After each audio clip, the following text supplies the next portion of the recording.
We are back for another Boots, Balls and Bras YouTube episode. This week we're talking about the amazing, legendary Emma Hayes' recent announcement. The Chelsea manager, Emma Hayes, is leaving the club at the end of the season, Urfa. I thought you was going to announce that you had a managerial job. I might put my CV in. What do you think? My team. Should Farah... Wait, I'm being dead serious. Wait there. Should we put our CV in? Could we have a joint one? I won't be considered. Doesn't matter. At least we applied, okay. And then it's up to them. We won't get an interview. It's up to them to turn us down. We won't get an interview. Can we just shake on it? We're going to put our CV in. So me and Farah's going to put our CV in. Yeah. For the Chelsea job. Yeah. Hopefully we'll get it. Hopefully we get it. What a legacy, man. What a surprise for sure. Surprise. Mm-hmm. Surprise, I'm leaving. Trick or treat. Yeah. I can't believe, to be honest. Mate, I don't think she would have left it.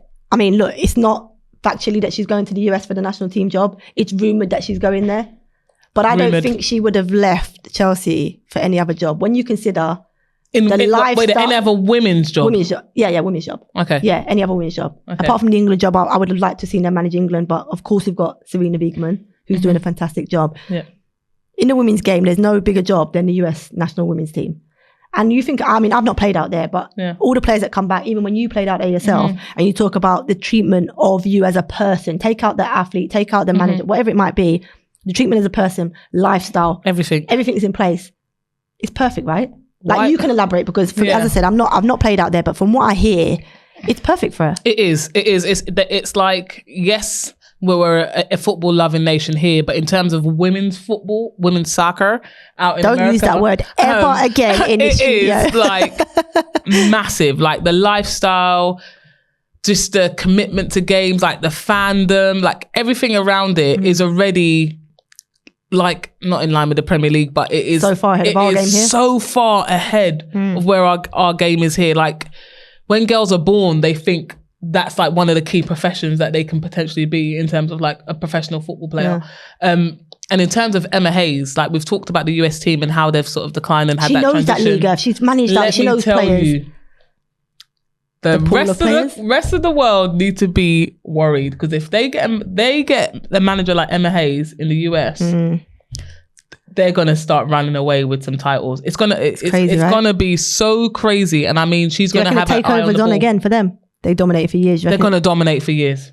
If she goes in and stays manager for a while, like it's not just how she's gonna build the first team. Those players that are itching below in the youth teams coming through is going to be mad. And I think Emma's the type of person who has the net as wide as possible. So she's going to find like, I don't know if you know, like talent ID, her talent ID. Do you know, like she was the founder of the Camden League. That's like one of the biggest youth leagues in this whole country. Yeah. She was like one of the founder of putting that together. Mad, innit? Imagine that on a USA scale and getting talent ID coming through. We talk about lack of diversity here. They are going to have not just the best resources, they will have the best talent in that country playing for that national team. So that is just like super exciting and not for the English, not for the Lionesses. not for the Lionesses, but for the game in general. And I heard that the players found out the same day, I know. But you know what? It's probably because they want to announce it, maybe. That's all I was thinking. Would they have done it like that? But you know what I was thinking? One, for me, I mean, the legacy she leaves at Chelsea. Yep. The way 5 leagues in a row. Yeah. Well, if she wins it this year.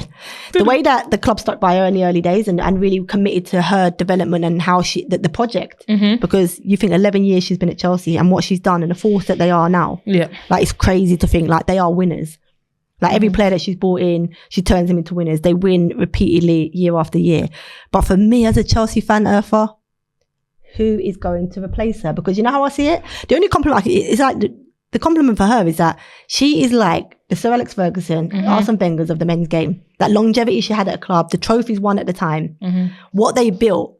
Look how United went down, spiraled down since Ferguson. Look at Arsenal when Wenger left. How long has it took them to even try and rebuild now? Please, guys, don't let this happen to Chelsea ladies. I hope she's a part of the recruitment. Then Emma? We've got 2 points already on the score sheet if we are. No, but I'm like, who do you think? Like, who's out there? For me, I don't even know. I couldn't even think off the top of my head who can replace her. I can't think off the top of my head in terms of like, if it's a female manager, it will have to be someone that's like Casey Stoney. Well, I don't think it's. I don't know if Casey Stoney. So for me, she ain't gonna come back. I was thinking it's the lifestyle. Maybe. Like, why would you come back here? But in terms of emotional attachment, potentially Casey Stoney.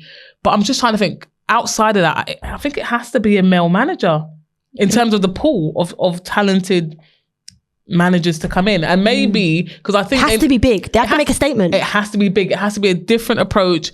And Emma's always had this holistic relationship. I think now it's going to slightly transform just because of the characteristics, and it has to be a results based thing. It has to be someone who's going to come in.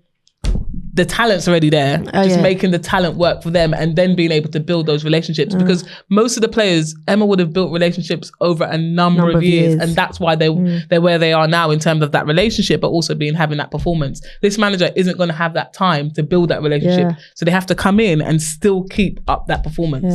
Sam Kerr, though, out of contract. Bye. And her partner plays out in America as well, so it makes sense, right? Do you think she's going to lose her? She's going to go to... I don't know where she'll go, but it's like they're going to lose a big world-class player there. Yeah. I think.